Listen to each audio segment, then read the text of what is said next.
Hello and welcome to Coffee and Catholics, a Catholic women's talk show podcast. I'm Stacy, one of your hosts, and with me I have... Hi, I'm Alisha. I'm Annie. And I'm Lauren.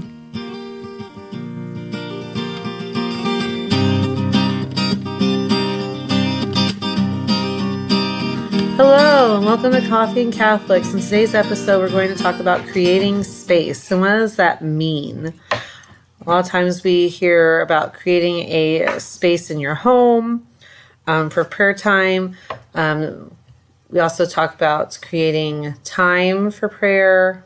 We also hear about creating space in our heart. So what does creating space mean to you all? I think it's meant many different things over the years. Most recently, for me, it's all about creating space in terms of actual time. And so for me, it's been about creating that morning, like waking up in the morning and having that time with God, because I've created the space during the afternoon to do that, and then for the most part at night to do that. But mornings are really hard for me because sacrificing that extra sleep is something that I do not like to do. But you know, I'm working on it. But so for me recently, it's been about that, and of course that's connected. Like I don't think that they're, you know, creating space in terms of time or space in your heart or space in your room for like an altar or something. I don't think they're necessarily totally independent of one another. They're linked very much. And so my heart has been kind of yearning for that extra something because I've been, you know, having that time with God specifically in the afternoons with scripture and reflection and prayer, and then more scripture at night and some more prayer and a little bit of reflection there. But I've been wanting to have more. I've been yearning for that more and wanting to go deeper. And so for me, having that morning time, starting that time with God has been really important for me. And it seems to fulfill that a bit more. So I'm kind of been along that same kind of journey, I guess, as Alisha, in that for many years, like I told myself I can't wake up early.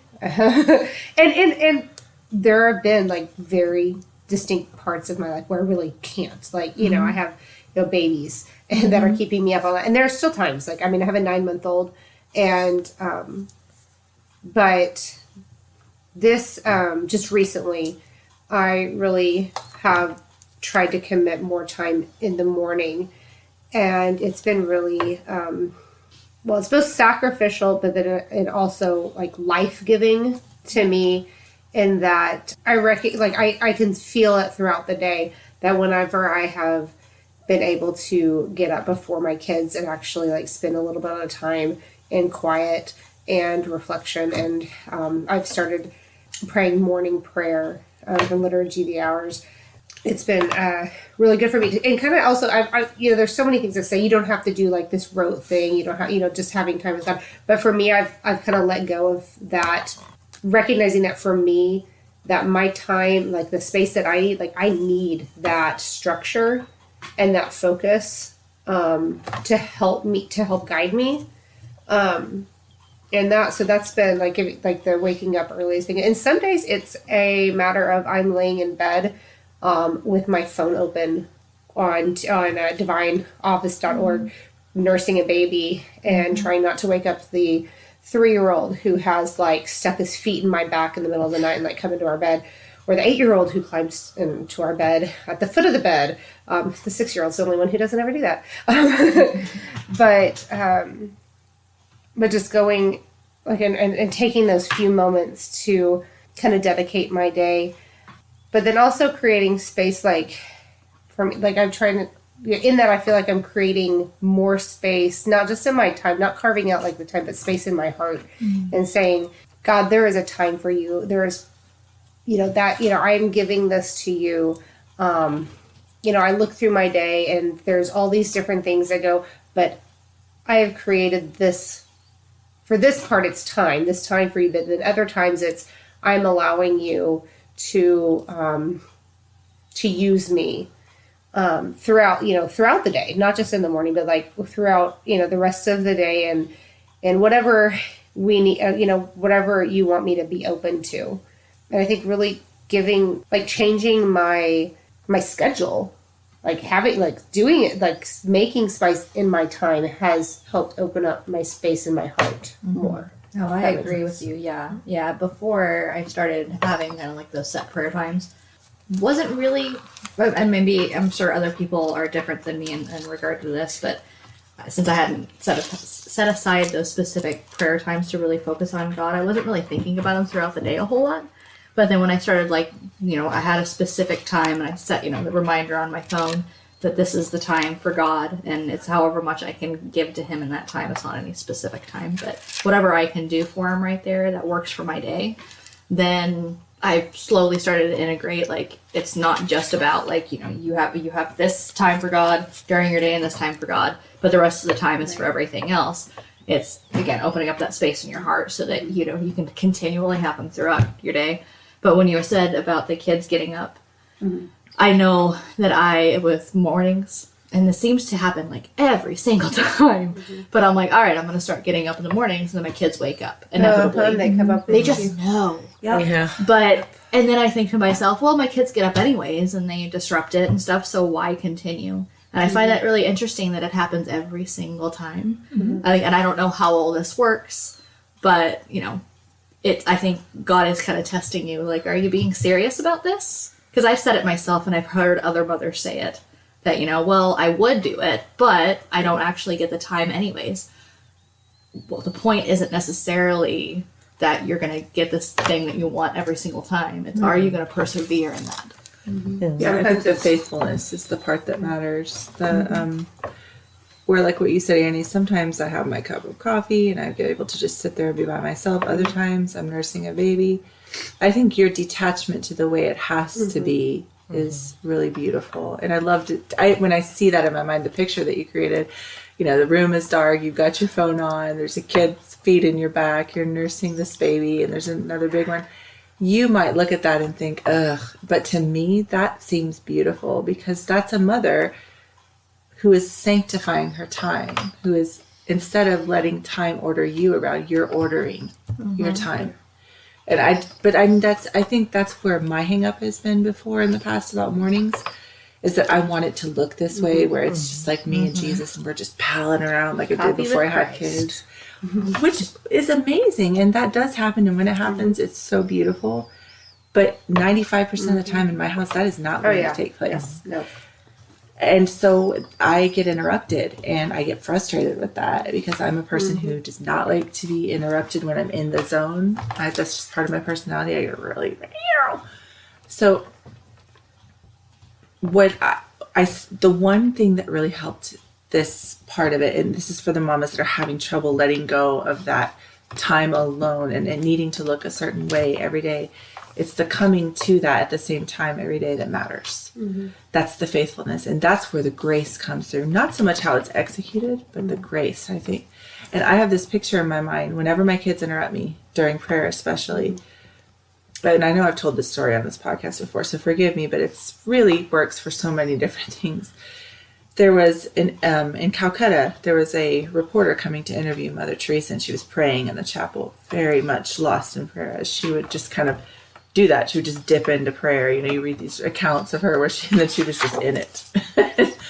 And he didn't want to go in there, and he was kind of getting to where, like, he really needed to kind of get this going. So he said to one of the sisters, you know when she'll be done?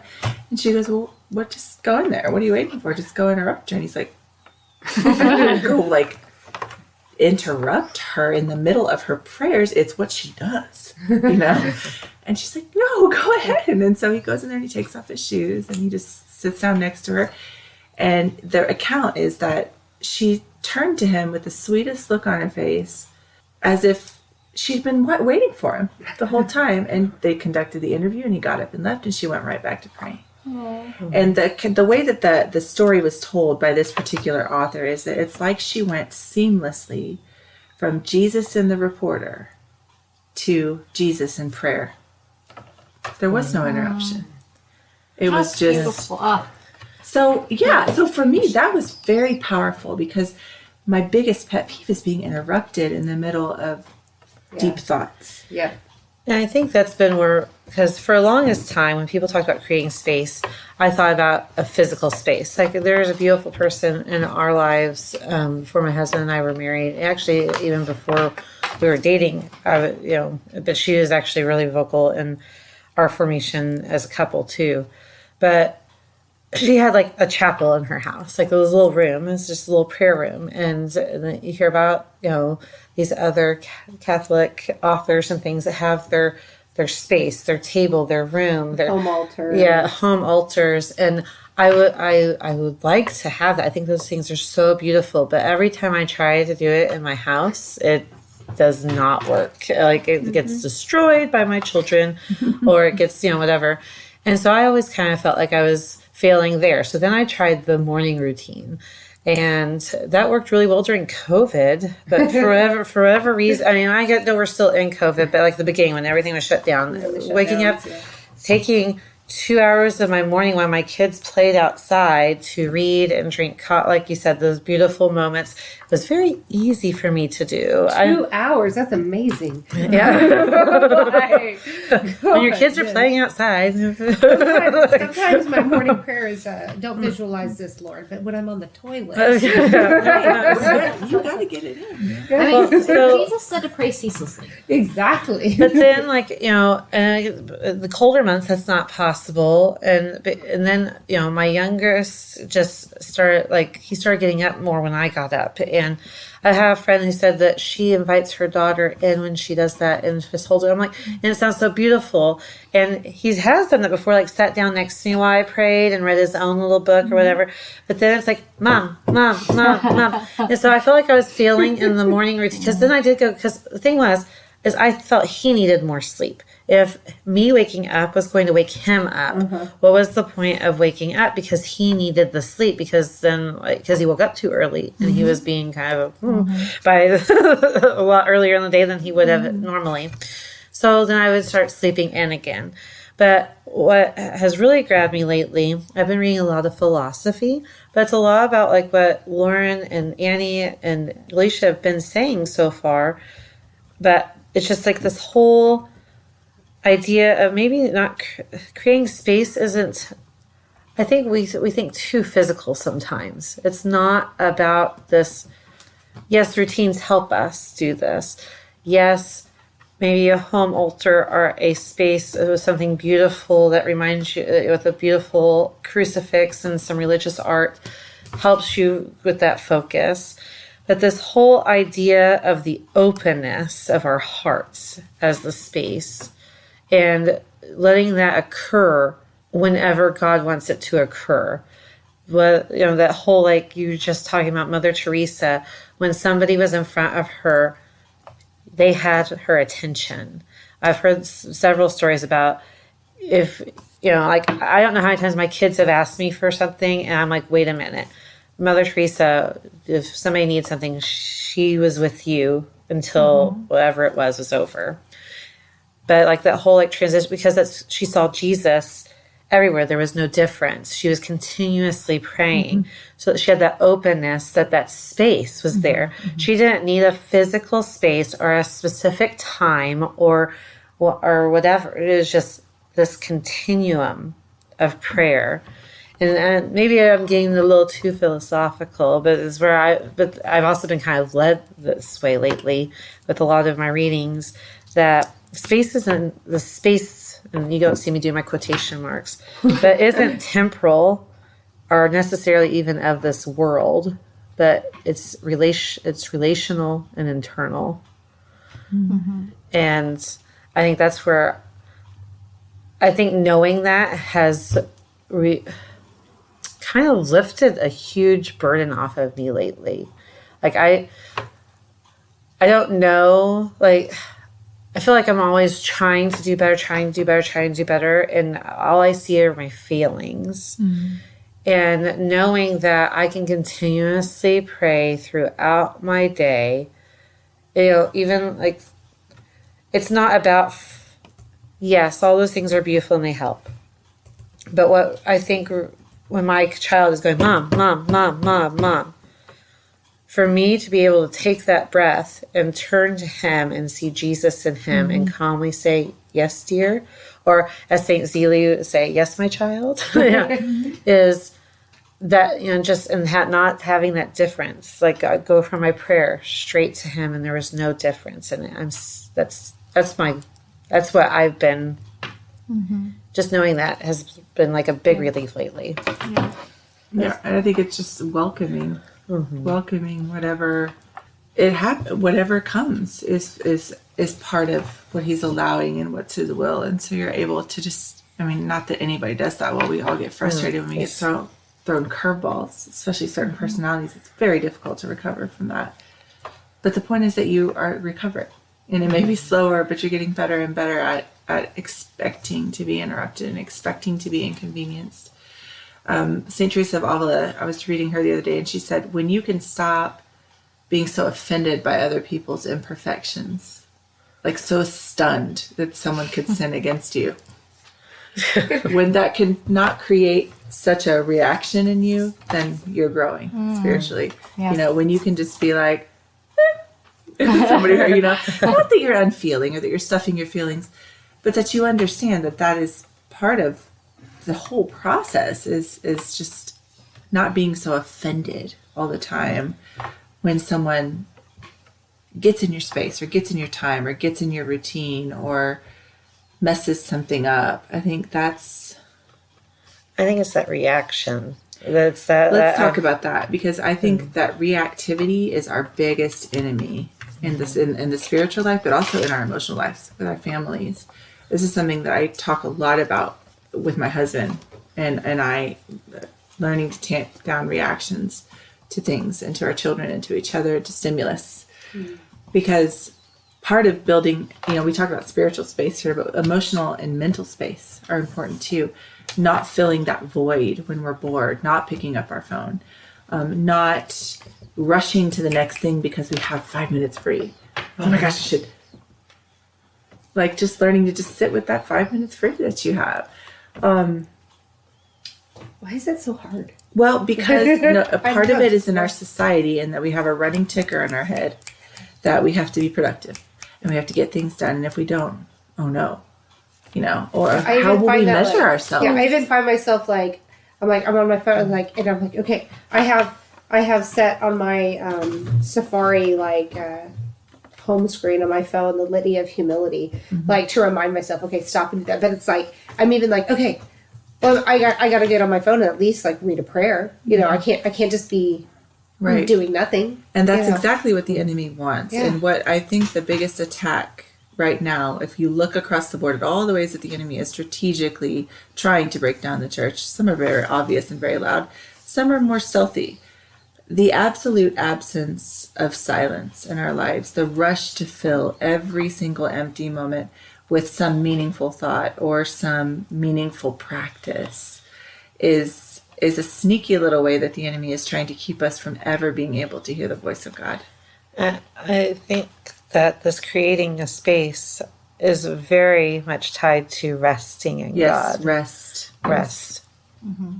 Yeah, because I can't remember who said it, and maybe it was from the Catholic Women's Conference and one of the quotes that was shared, but saying that true rest is rest in God. So it's not, because I think what you were saying is that the devil wants us to, be active and be productive constantly, yeah. But also just the distractions, because so often you're telling yourself, I don't want to scroll through Facebook anymore. As you're doing it, but you just keep on doing it. Right. And so it's those distractions to keep you away from resting in God. Because when I know for me, when I do that, I don't feel rested afterwards. Right. I don't feel, I had the time away in my room by myself. But it didn't. Yeah, it didn't really energize me. It didn't fulfill what I really needed in that moment. But when I just sit in silence with God, or just think about Him. Because I think I'm reading a book right now that Lauren graciously gifted to me about mental prayer. And it was talking about how counterproductive it can be to just sit in silence with God and try to empty our minds completely and just wait for that thing that God wants to tell us. Because I know that I've done this. I took when I've been told or I've read how important it is to sit in silence with God, I was like, okay, I'm going to sit here. and I don't get anything, and I don't get anything time Right. after time after time, and I start feeling a little discouraged, and you know, like God's not talking to me, and I don't know why. And I know that like maybe it's just not the time. But they were talking about how it's, you know, not necessarily trying to empty your mind, but just focusing on, because that's almost impossible for us to do. And dangerous to try to do, by the way. Yes, because the devil can insert certain things Yeah. in there. But rather than that, maybe just focusing on the cross, focusing on the love of God, focusing on, you know, a specific time where God really touched your heart. And so... And starting that time in Scripture, too, is really a good way to kind of safeguard against deception. Always those times where you intend to enter into silence should be preceded by thinking of the love of God, by meditating on some aspect of his life or what he has done for you, like you said.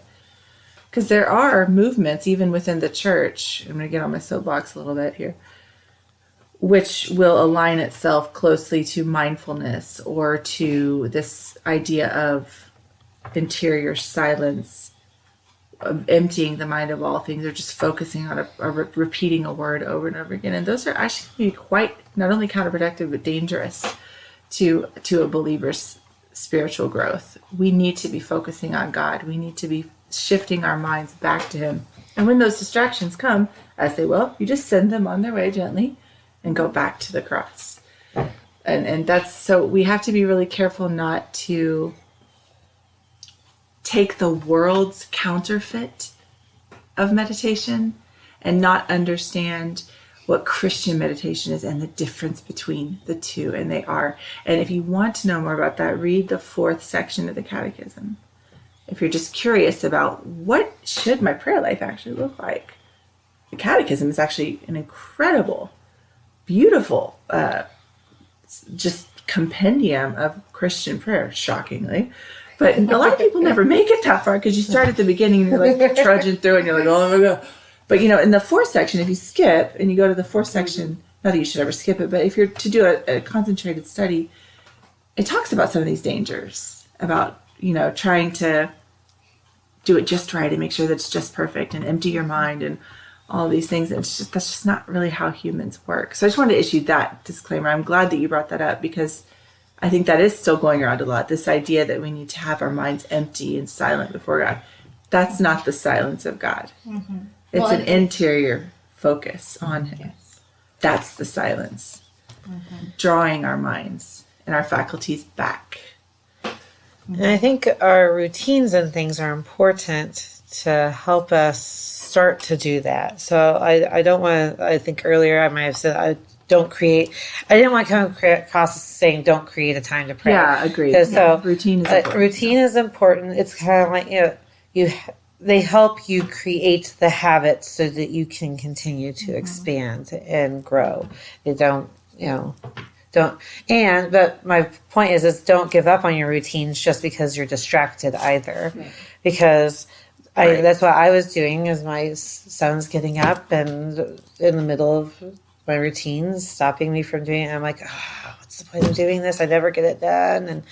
And, but the point wasn't to get it done. It was to start my day focused on God. Mm-hmm. And I did that. Yeah. And maybe it wasn't perfect, but neither am I. Mm-hmm. And I gave him what I could, and I continued to refocus my day on him throughout the day, which, Yeah, well, and I think taking a lesson from Mother Teresa, and I'm glad that you brought up, it's not to say that it's not important to make time for God during your day, literal time, because I think... She certainly did. Yeah, she was a religious sister.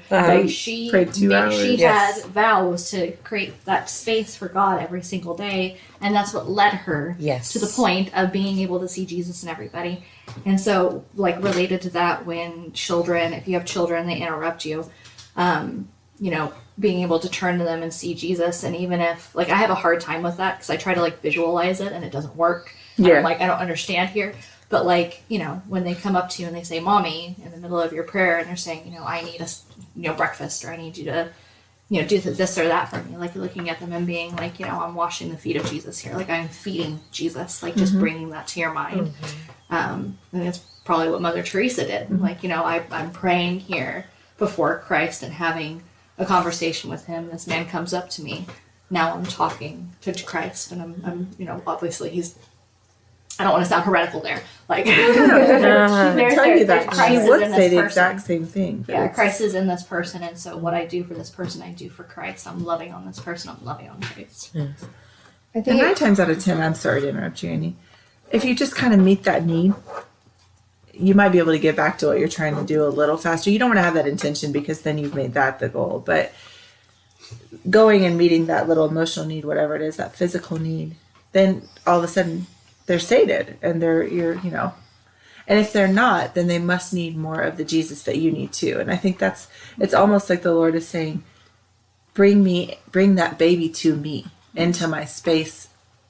I think we forget that we live in a mystical world, that just because we can't always see what's going on all around us, there are angels always in the room with our children, in front of our children, near us. There are saints that are there that we have invoked, people praying for us.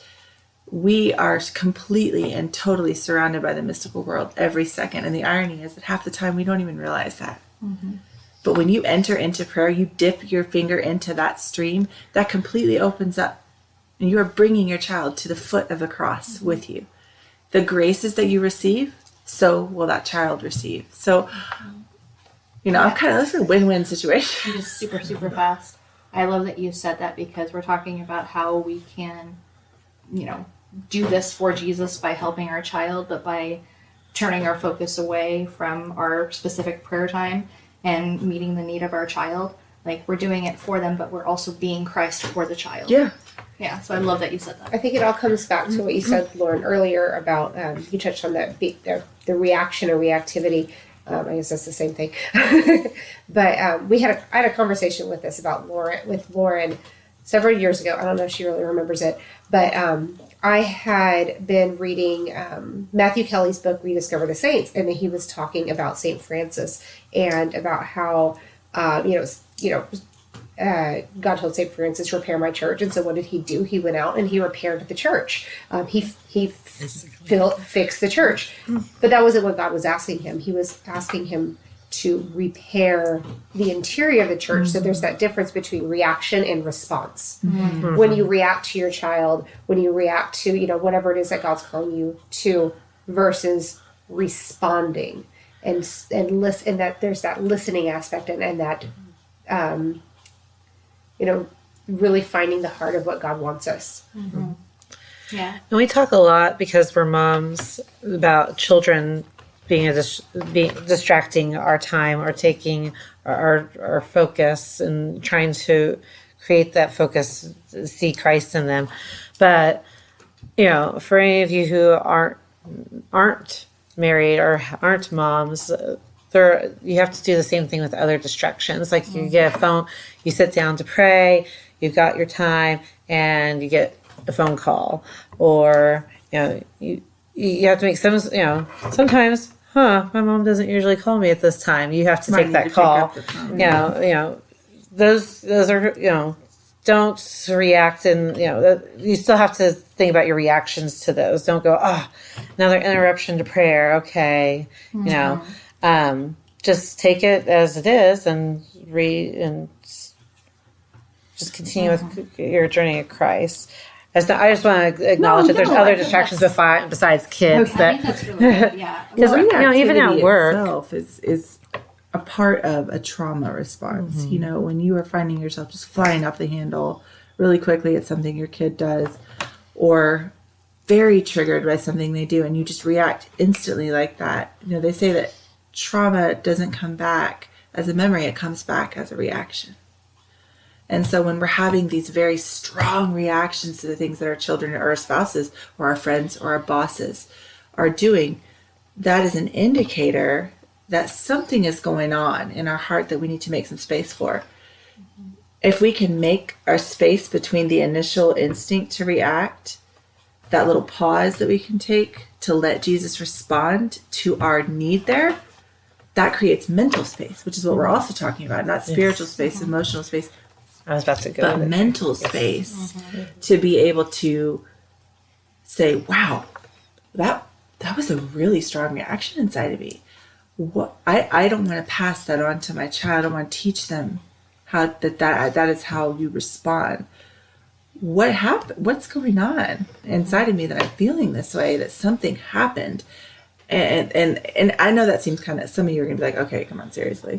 They're just annoying. That's why I react. Which is true. But, well, a lot of times I react. I'm very aware of it, that I feel like I'm not being listened to. Mm-hmm. And when I've asked for something to be done and it doesn't get done, and I ask again, I've had a series of things in my life where I feel like people aren't listening or yes. Yeah. And so it's like, I know where it's coming from. And I do apologize, say, I feel like you weren't listening to me. I reacted that way. It doesn't make it right, but this is why I did it. And I think that's the other thing too, that yes, we're trying to not react. And I think we've talked about this in the previous, being that non-anxious presence. Yes, I love that. Quoted that to myself so many times since that podcast, like so many times.